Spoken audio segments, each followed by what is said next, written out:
Okay, this is number 42. A lot of people have been asking about this one, and I think it's probably because of the percent part of the question. We didn't get around to a lot of percents before we left school, but I'll try to fill in the holes as we go.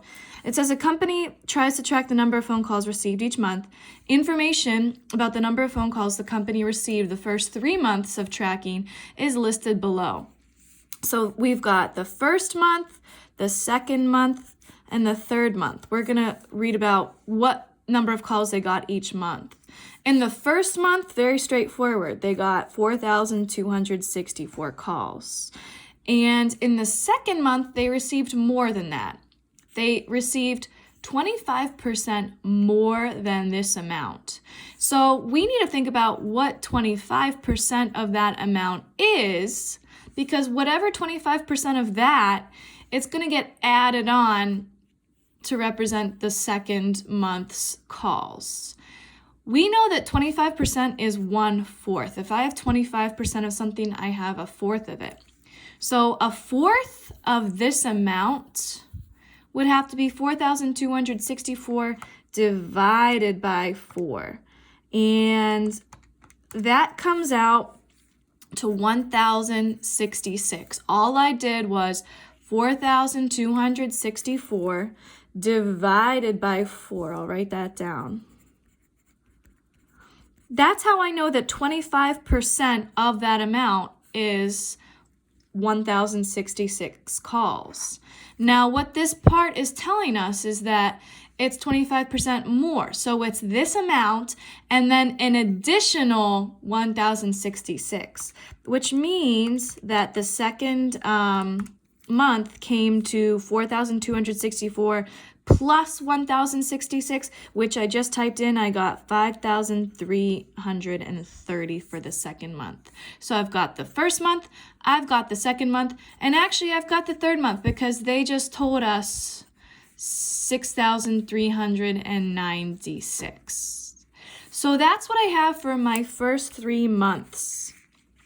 I need to figure out the percent increase from the second month to the third month. And that's what makes this problem a little difficult. We didn't really talk a lot about percent increase. So I'm going to give you the formula, and then when we pick up class sessions again, we can go over why it works and why it's the formula and what we can, other ways we can use to solve it. But in the meantime, percent increase, you have an original and a final amount. If they're just asking about the second and third months, this would be the original, and then they're asking what kind of percent increase happened to bring it up to 6,396. This would be my original, and this would be my final amount. So the formula is this. Oops. The final amount minus the original amount all over the original amount. That is a percent over 100. That's my formula. And when if I understand that this is my original and final, I can just plug those numbers in. Let me get a little more paper here. My final amount was 6,396. My original was 5,330. My original was 5,330. Remember, that goes in on the top and the bottom. And it equals some kind of percent that I don't know yet. So my variable is in the percent slot, okay? I'm going to first figure out what this is. 6,396 minus 5,330, and it is 1,066, which should come as no surprise. I have 5,330.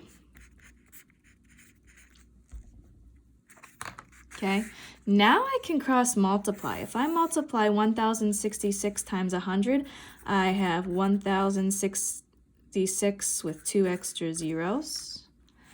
And I have 5,330x. I can divide both sides by 5,330. And that means x is by itself over here.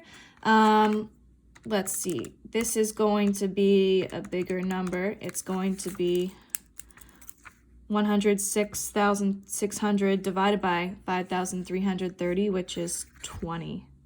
So that means 20% is how much this amount increased to get to the third month. My final answer is a 20% increase. Again, we'll go over that formula a little bit more when we get back to class, but I thought that if I gave you the starting of the formula and explained what final and original amounts were, it might make it a little bit easier. Again, don't be too hard on yourself if that one was difficult, again, because we haven't done a ton of percents, but you should at least be able to solve if I were to set it up in a proportion like this.